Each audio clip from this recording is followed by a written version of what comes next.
ਇਹ ਹਫ਼ਤਾਵਾਰ ਬਾਈਬਲ ਦਾ ਦਰਸੀਵਾਜ਼ Plainfield Christian Science Church Independent ਵੱਲੋਂ ਹੈ, ਜਿਹੜਾ ਨਿਊ ਜਰਜ਼ੀ ਅਮਰੀਕਾ ਵਿੱਚ ਹੈ। ਹੋਰ ਮਾਲੂਮਾਤ ਲਈ ਤੁਸੀਂ ਸਾਡੀ ਵੈਬਸਾਈਟ ਵੇਖੋ www.plainfieldcs.com। ਇਹ ਸਬਕ 16 ਫਰਵਰੀ 2025 ਇਤਵਾਰ ਦੇ ਦਿਨ ਹਫ਼ਤੇ ਦੇ ਅਖੀਰ ਉੱਤੇ ਤੁਹਾਡੇ ਪੜ੍ਹਨ ਲਈ ਤਿਆਰ ਕੀਤਾ ਗਿਆ ਹੈ। ਮਜ਼ਮੂਨ ਜਿੰਦ। ਸੁਨਹਿਰੀ ਮਤਨ ਮੱਤੀ। ਯਿਸੂ ਨੇ ਉਹਨੂੰ ਆਖਿਆ, ਭਈ ਖੁਦਾਵੰਦ ਆਪਣੇ ਰੱਬ ਨਾਲ ਆਪਣੇ ਸਾਰੇ ਦਿਲ ਤੇ ਆਪਣੀ ਸਾਰੀ ਜਿੰਦ ਤੇ ਆਪਣੀ ਸਾਰੀ ਸਿਆਣ ਨਾਲ ਪਿਆਰ ਕਰ। ਜਵਾਬੀ ਪੜ੍ਹਾਈ। ਜ਼ਬੂਰ। ਐ ਮੇਰੀ ਜਾਨ ਖੁਦਾਵੰਦ ਨੂੰ ਧੰਨ ਆਖ, ਤੇ ਜੋ ਕੁਝ ਮੇਰੇ ਅੰਦਰ ਏ ਉਹਦੇ ਪਾਕ ਨਾਂ ਨੂੰ ਧੰਨ ਆਖੇ। ਐ ਮੇਰੀ ਜਾਨ ਖੁਦਾਵੰਦ ਨੂੰ ਧੰਨ ਆਖ, ਤੇ ਉਹਦੀ ਕਿਸੇ ਨਿਮਤ ਨੂੰ ਭੁੱਲੀ ਨਾ। ਉਹ ਤੇਰੀ ਸਾਰੀ ਬਦਕਾਰੀ ਬਖਸ਼ਦਾ ਏ, ਉਹ ਤੈਨੂੰ ਸਾਰੀਆਂ ਬਿਮਾਰੀਆਂ ਤੋਂ ਸ਼ਫਾ ਦਿੰਦਾ ਏ, ਉਹ ਤੇਰੀ ਜਾਨ ਨੂੰ ਹਲਾਕਤ ਤੋਂ ਬਚਾਉਂਦਾ ਏ, ਉਹ ਤੇਰੇ ਸਿਰ ਉੱਤੇ ਸ਼ਫਕਤ ਤੇ ਰਹਿਮਤ ਦਾ ਤਾਜ ਧਰਦਾ ਏ। ਜਿਵੇਂ ਪਿਓ ਆਪਣੇ ਪੁੱਤਰਾਂ ਉੱਤੇ ਤਰਸ ਖਾਂਦਾ ਏ, ਉਂਝ ਹੀ ਖੁਦਾਵੰਦ ਉਹਨਾਂ ਉੱਤੇ ਜਿਹੜੇ ਉਹਦੇ ਤੋਂ ਡਰਦੇ ਨੇ ਤਰਸ ਖਾਂਦਾ ਏ, ਯਾਨੀ ਉਹਨਾਂ ਉੱਤੇ ਜਿਹੜੇ ਉਹਦੇ ਅਹਿਦ ਉੱਤੇ ਕਾਇਮ ਰਹਿੰਦੇ ਨੇ ਤੇ ਉਹਦੇ ਕਾਨੂੰਨਾਂ ਉੱਤੇ ਅਮਲ ਕਰਨਾ ਯਾਦ ਰੱਖਦੇ ਨੇ। ਐ ਖੁਦਾਵੰਦ ਦੇ ਫਰਿਸ਼ਤਿਓ, ਉਹਨੂੰ ਧੰਨ ਆਖੋ। ਤੁਸੀਂ ਜਿਹੜੇ ਜ਼ੋਰ ਵਿੱਚ ਵੱਧ ਕੇ ਹੋ ਤੇ ਉਹਦੇ ਕਲਾਮ ਦੀ ਆਵਾਜ਼ ਸੁਣ ਕੇ ਉਹਦੇ ਉੱਤੇ ਅਮਲ ਕਰਦੇ ਹੋ। ਐ ਖੁਦਾਵੰਦ ਦੇ ਲਸ਼ਕਰੋ, ਸਾਰੇ ਉਹਨੂੰ ਧੰਨ ਆਖੋ। ਤੁਸੀਂ ਜਿਹੜੇ ਉਹਦੇ ਖਾਦਮ ਹੋ ਤੇ ਉਹਦੀ ਮਰਜ਼ੀ ਪੂਰੀ ਕਰਦੇ ਹੋ। ਤੁਸੀਂ ਜਿਹੜੇ ਉਹਦੇ ਤਸੱਲਤ ਦੀਆਂ ਸਾਰੀਆਂ ਥਾਵਾਂ ਵਿੱਚ ਹੋ। ਐ ਮੇਰੀ ਜਾਨ, ਤੂੰ ਖੁਦਾਵੰਦ ਨੂੰ ਧੰਨ ਆਖ। ਦਰਸੀਵਾਜ਼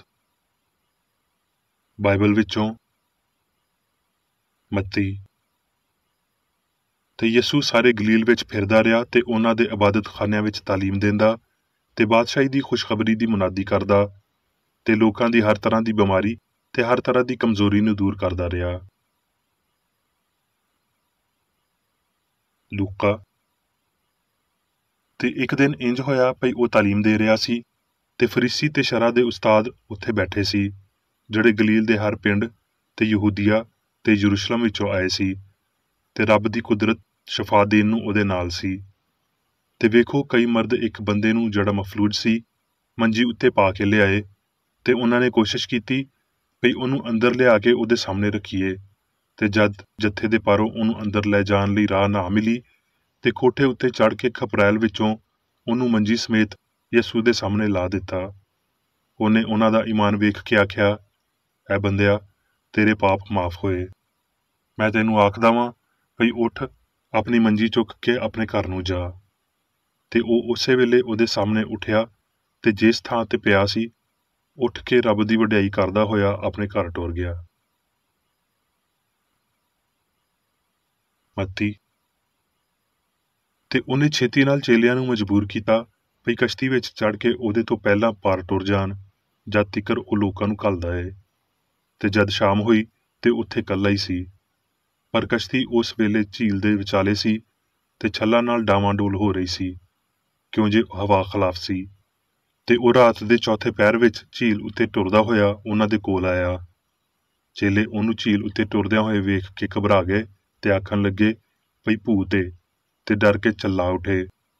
ਯਿਸੂ ਨੇ ਛੇਤੀ ਨਾਲ ਉਹਨਾਂ ਨੂੰ ਆਖਿਆ, ਖਾਤਰ ਜਮਾ ਰੱਖੋ, ਮੈਂ ਆ, ਨਾ ਡਰੋ। ਪਤਰਸ ਨੇ ਜਵਾਬ ਵਿੱਚ ਉਹਨੂੰ ਆਖਿਆ, ਐ ਖੁਦਾਵੰਦ, ਜੇ ਤੂੰ ਏ ਤੇ ਹੁਕਮ ਦੇ ਭਈ ਪਾਣੀ ਉੱਤੇ ਟੁਰ ਕੇ ਤੇਰੇ ਕੋਲ ਆਵਾਂ। ਉਹਨੇ ਆਖਿਆ, ਆ ਜਾ।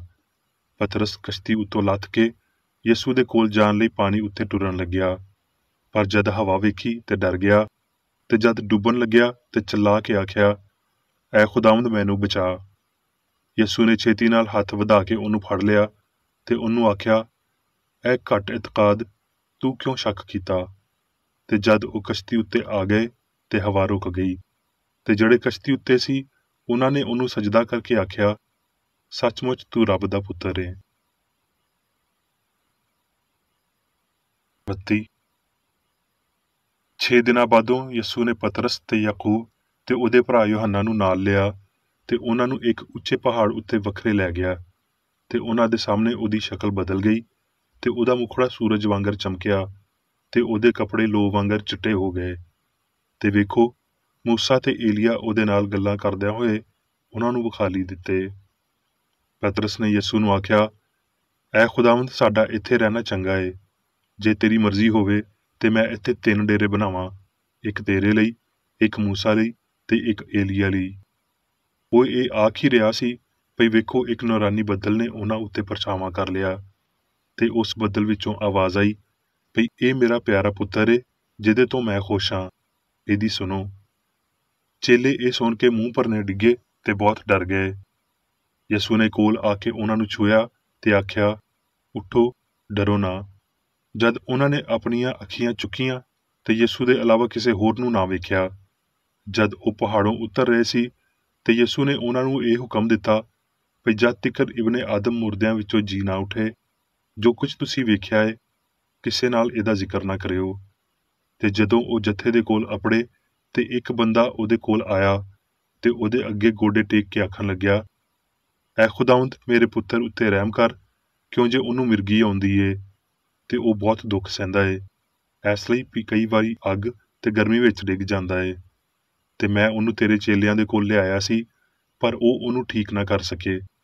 ਯਿਸੂ ਨੇ ਜਵਾਬ ਵਿੱਚ ਆਖਿਆ, ਐ ਬੇਇਤਕਾਦ ਤੇ ਕੱਜਰੋ ਨਸਲ, ਮੈਂ ਕਦੋਂ ਤੀਕਰ ਤੁਹਾਡੇ ਨਾਲ ਰਵਾਂਗਾ, ਕਦੋਂ ਤੀਕਰ ਤੁਹਾਡੀ ਬਰਦਾਸ਼ਤ ਕਰਾਂਗਾ। ਉਹਨੂੰ ਇੱਥੇ ਮੇਰੇ ਕੋਲ ਲਿਆਓ। ਯਿਸੂ ਨੇ ਉਹਨੂੰ ਝਿੜਕਿਆ ਤੇ ਬਦਰੂ ਉਹਦੇ ਵਿੱਚੋਂ ਨਿਕਲ ਗਈ ਤੇ ਉਹ ਮੁੰਡਾ ਉਸੇ ਵੇਲੇ ਚੰਗਾ ਹੋ ਗਿਆ। ਫਿਰ ਚੇਲਿਆਂ ਨੇ ਯਿਸੂ ਦੇ ਕੋਲ ਆ ਕੇ ਖਿਲਵਤ ਵਿੱਚ ਆਖਿਆ, ਅਸੀਂ ਇਹਨੂੰ ਕਿਉਂ ਨਾ ਕੱਢ ਸਕੇ। ਉਹਨੇ ਉਹਨਾਂ ਨੂੰ ਆਖਿਆ, ਆਪਣੇ ਈਮਾਨ ਦੇ ਘਾਟੇ ਭਾਰੋਂ, ਕਿਉਂ ਜੇ ਮੈਂ ਤੁਹਾਨੂੰ ਸੱਚ ਆਖਦਾ ਵਾਂ, ਭਈ ਜੇ ਤੁਹਾਡੇ ਵਿੱਚ ਰਾਈ ਦੇ ਦਾਣੇ ਦੇ ਬਰਾਬਰ ਈਮਾਨ ਹੋਵੇਗਾ ਤੇ ਇਸ ਪਹਾੜ ਨੂੰ ਆਖ ਸਕੋਗੇ ਭਈ ਇੱਥੋਂ ਸਿਰਕ ਕੇ ਉੱਤੇ ਚਲਾ ਜਾ, ਤੇ ਉਹ ਚਲਾ ਜਾਵੇਗਾ, ਤੇ ਕੋਈ ਗੱਲ ਤੁਹਾਡੇ ਲਈ ਨਾਮੁਮਕਿਨ ਨਾ ਹੋਵੇਗੀ। ਅਮਾਲ। ਉਸ ਦਿਨ ਤੀਕਰ ਜਿਹਦੇ ਵਿੱਚ ਉਹ ਉਹਨਾਂ ਰਸੂਲਾਂ ਨੂੰ, ਜਿਨ੍ਹਾਂ ਨੂੰ ਉਹਨੇ ਚੁਣਿਆ ਸੀ, ਪਾਕ ਰੂਹ ਦੇ ਰਾਹੀਂ ਹੁਕਮ ਦੇ ਕੇ ਉੱਤੇ ਚੁੱਕ ਲਿਆ ਗਿਆ।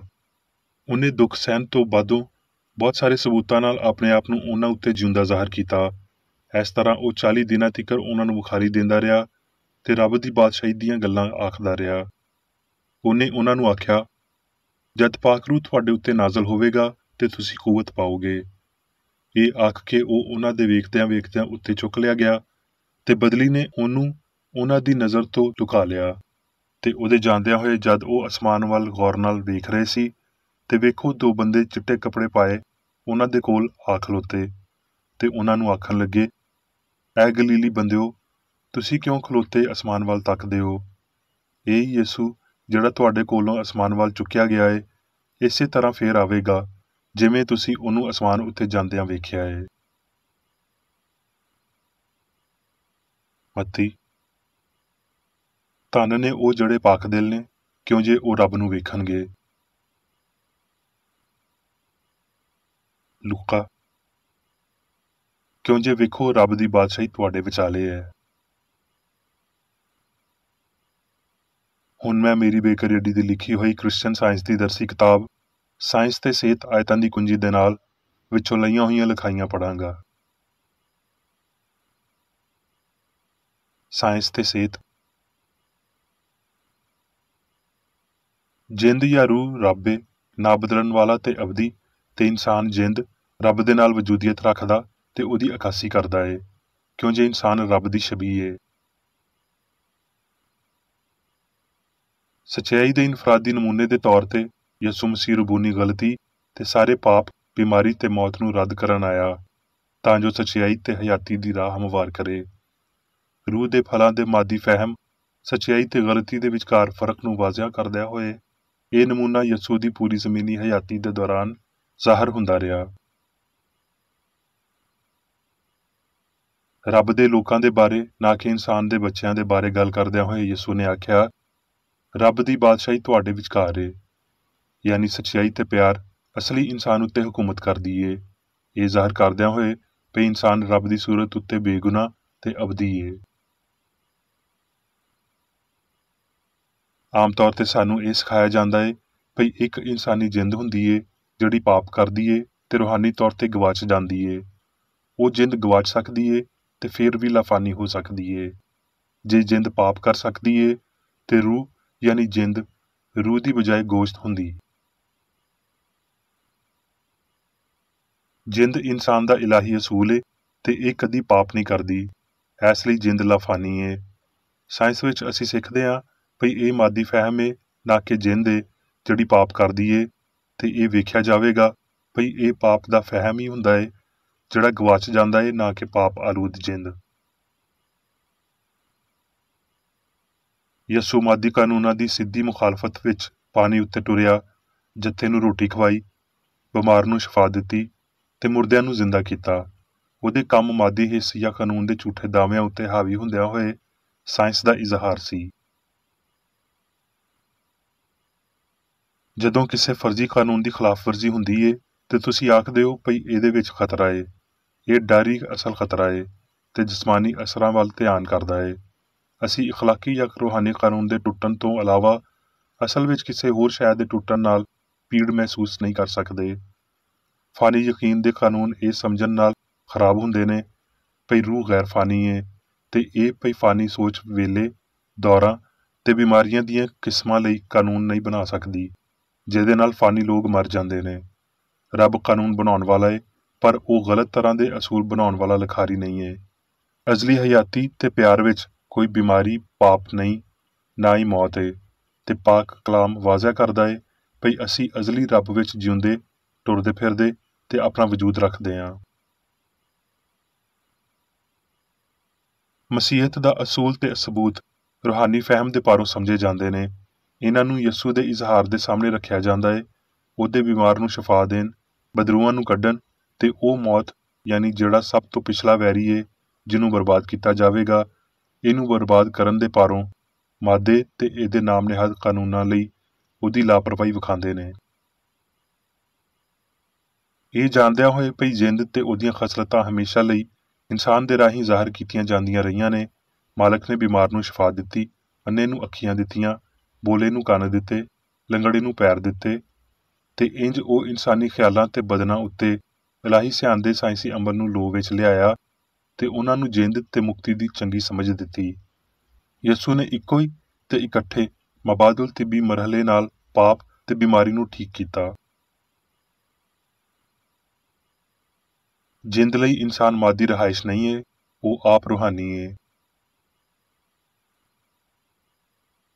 ਇਹ ਅਕੀਦਾ ਭਈ ਰੱਬ ਮਾਦੇ ਵਿੱਚ ਰਹਿੰਦਾ ਏ ਸ਼ਿਰਕ ਏ। ਉਹ ਗਲਤੀ ਜਿਹੜੀ ਆਖਦੀ ਏ ਭਈ ਰੂਹ ਬਦਨ ਵਿੱਚ ਏ, ਸਿਆਣ ਮਾਦੇ ਵਿੱਚ ਏ ਤੇ ਚੰਗਿਆਈ ਬਦੀ ਵਿੱਚ ਏ, ਉਹਨੂੰ ਆਪਣੇ ਇਹ ਲਫ਼ਜ਼ ਵਾਪਸ ਲੈਣੇ ਚਾਹੀਦੇ ਨੇ ਤੇ ਅਜਿਹੀਆਂ ਗੱਲਾਂ ਤੋਂ ਪਰਹੇਜ਼ ਕਰਨਾ ਚਾਹੀਦਾ ਏ।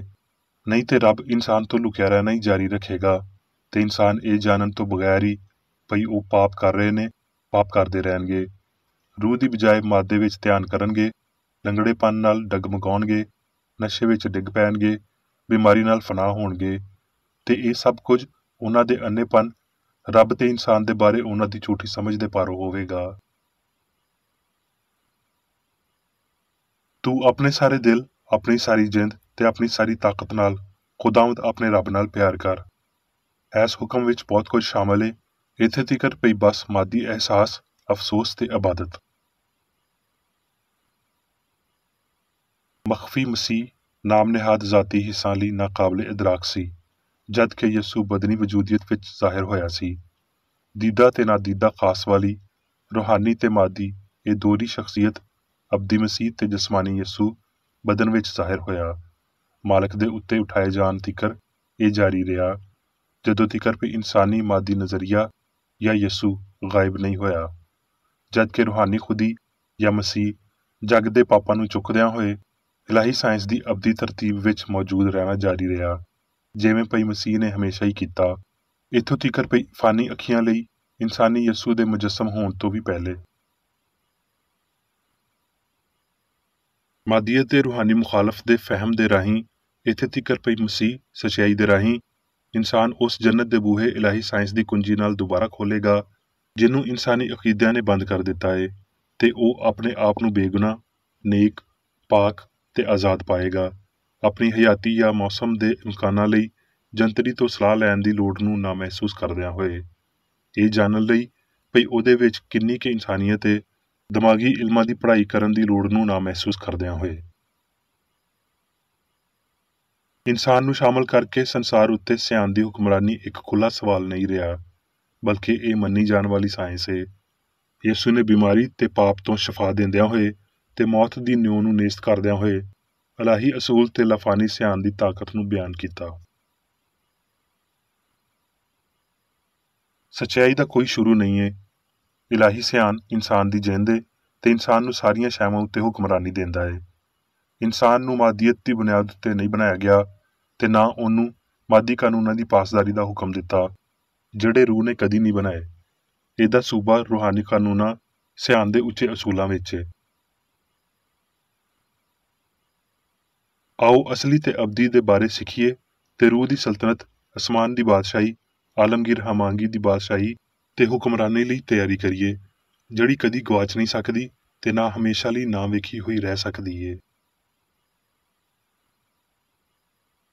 ਅਸਮਾਨ ਦੀ ਬਾਦਸ਼ਾਹੀ, ਇਲਾਹੀ ਸਾਇੰਸ ਵਿੱਚ ਹਮਾਂਗੀ ਦੀ ਸਲਤਨਤ, ਗਲਤੀ ਨਾ ਕਰਨ ਵਾਲੇ ਦੀ ਰਿਆਸਤ, ਅਬਦੀ ਤੇ ਕਾਦਰ ਮੁਤਲਕ ਸਿਆਣ, ਰੂਹ ਦਾ ਮਾਹੌਲ ਜਿੱਥੇ ਜਿੰਦ ਆਲਾ ਏ। ਹੁਣ ਮੈਂ ਮੇਰੀ ਬੇਕਰ ਏਡੀ ਵੱਲੋਂ ਚਰਚ ਮੈਨੂਅਲ ਵਿੱਚ ਦਿੱਤੇ ਹੋਏ ਰੋਜ਼ਾਨਾ ਦੇ 3 ਫਰਜ਼ ਪੜਾਂਗਾ। ਰੋਜ਼ਾਨਾ ਦੀ ਦੁਆ। ਇਸ ਚਰਚ ਦੇ ਹਰ ਰੁਕਨ ਦਾ ਇਹ ਫਰਜ਼ ਏ ਭਈ ਉਹ ਹਰ ਰੋਜ਼ ਇਹ ਦੁਆ ਕਰੇ, ਤੇਰੀ ਬਾਦਸ਼ਾਹੀ ਆਵੇ, ਇਲਾਹੀ ਸੱਚਾਈ, ਹਯਾਤੀ ਤੇ ਪਿਆਰ ਦੀ ਸਲਤਨਤ ਮੇਰੇ ਅੰਦਰ ਕਾਇਮ ਹੋਵੇ ਤੇ ਸਾਰੇ ਪਾਪ ਮੈਥੋਂ ਨਿਕਲ ਜਾਣ ਤੇ ਤੇਰਾ ਕਲਾਮ ਸਾਰੇ ਇਨਸਾਨਾਂ ਦੇ ਪਿਆਰ ਨੂੰ ਵਧਾਵੇ ਤੇ ਉਹਨਾਂ ਉੱਤੇ ਹੁਕੂਮਤ ਕਰੇ। ਮਕਸਦਾਂ ਤੇ ਕੰਮਾਂ ਦਾ ਇੱਕ ਅਸੂਲ। ਨਾ ਕੋਈ ਮੁਖਾਲਫਤ ਤੇ ਨਾ ਕੋਈ ਜ਼ਾਤੀ ਤਾਲੁਕ ਮਾਦਰੀ ਚਰਚ ਦੇ ਕਿਸੇ ਰੁਕਨ ਦੇ ਮਕਸਦਾਂ ਜਾਂ ਕੰਮਾਂ ਉੱਤੇ ਅਸਰ ਕਰਨੇ ਚਾਹੀਦੇ।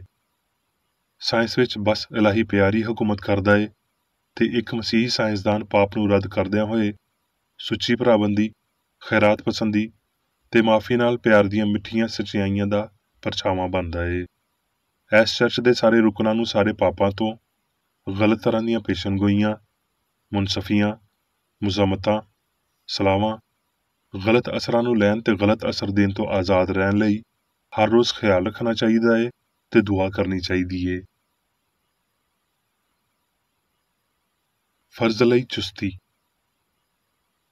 ਇਸ ਚਰਚ ਦੇ ਹਰ ਰੁਕਨ ਦਾ ਇਹ ਫਰਜ਼ ਏ ਪਈ ਉਹ ਹਰ ਰੋਜ਼ ਜਾਰਹਾਨਾ ਜ਼ਹਿਨੀ ਸਲਾਵਾਂ ਦੇ ਖਿਲਾਫ ਆਪਣੇ ਆਪ ਨੂੰ ਤਿਆਰ ਰੱਖੇ ਤੇ ਰੱਬ, ਆਪਣੇ ਕਾਇਦ ਤੇ ਇਨਸਾਨਾਂ ਲਈ ਆਪਣੇ ਫਰਜ਼ਾਂ ਨੂੰ ਨਾ ਕਦੀ ਭੁੱਲੇ ਤੇ ਨਾ ਕਦੀ ਨਜ਼ਰਅੰਦਾਜ਼ ਕਰੇ।